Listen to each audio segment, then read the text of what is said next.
Hello people, today I'm doing a review of Spider-Man 2002, directed by Sam Raimi, starring Tobey Maguire, James Franco, Kristen Dunst, William Dafoe, just a stellar cast.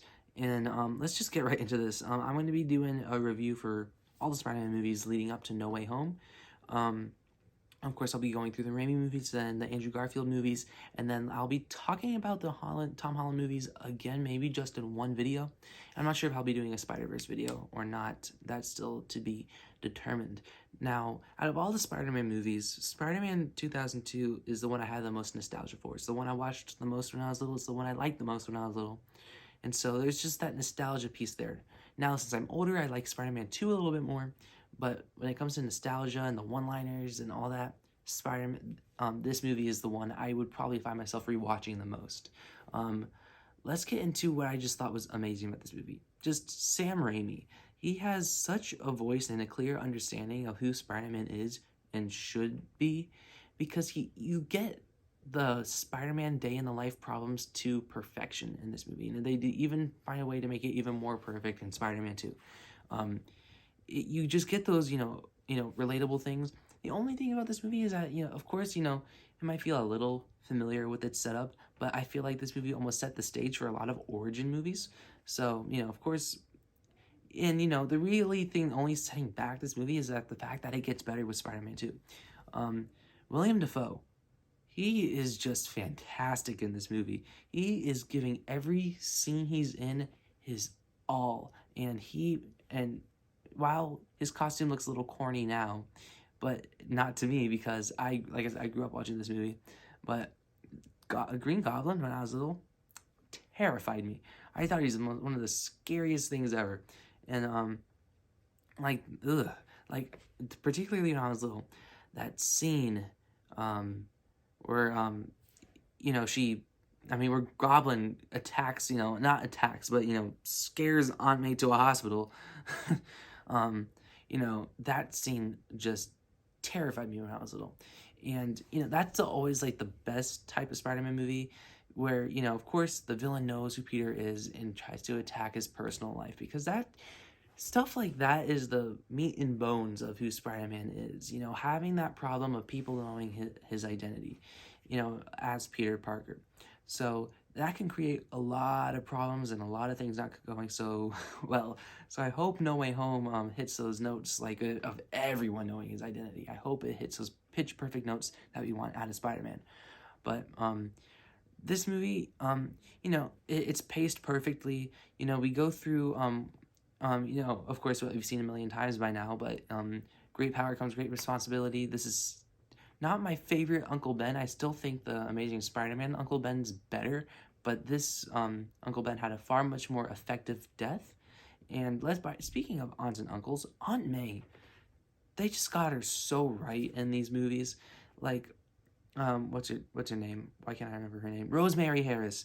She is she's the best Aunt May. She gives the best speeches. She gives you those things that make you reflect on your life, and it's just perfect because that's who Aunt May is. It gives you that relatability that you want out of Spider-Man. It gives you that Spider-Man story that you want.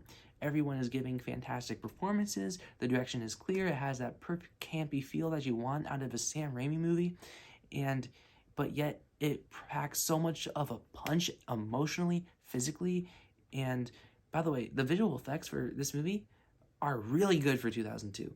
There really isn't any blaringly obvious moments in this movie where I go, ugh, the CGI is terrible there. The fact that I think Captain Marvel has worse looking shots than in this movie says quite a bit. It shows how much of a craft filmmaker Sam Raimi is. It shows you how much effort they put into this movie. It shows you how much they appreciate the character.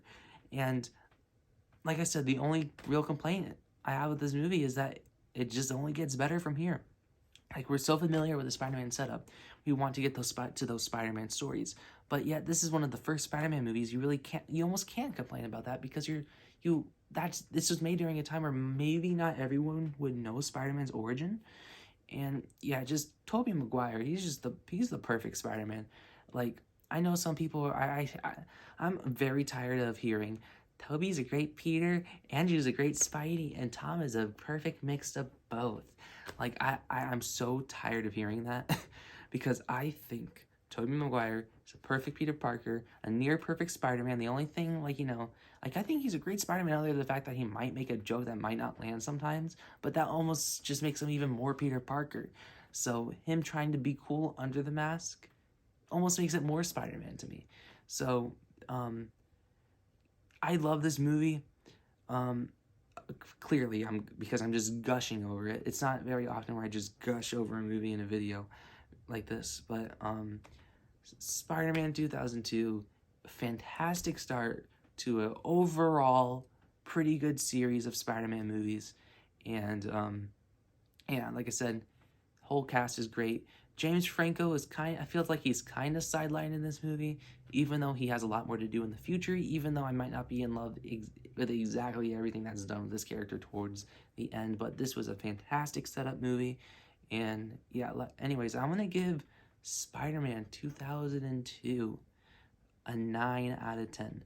I love this movie, and some people, like, I know, like, a 9 sounds low, because, of course there are problems with this movie, like, and really that only reason why I was getting, and the fact that 9 sounds low shows you how good this movie is, because it's just, it only gets better, that's why it's out of 9, so yeah. Anyways, comment down below what you guys think of Spider-Man 2002. Soon, within the next couple of days, my review for Spider-Man 2 will be out, and of course, a couple days after that, Spider-Man 3, and so forth. So yeah, anyways, comment down below what you guys thought of this movie, and yeah, anyways, like, share, subscribe, and stuff like that, and adios.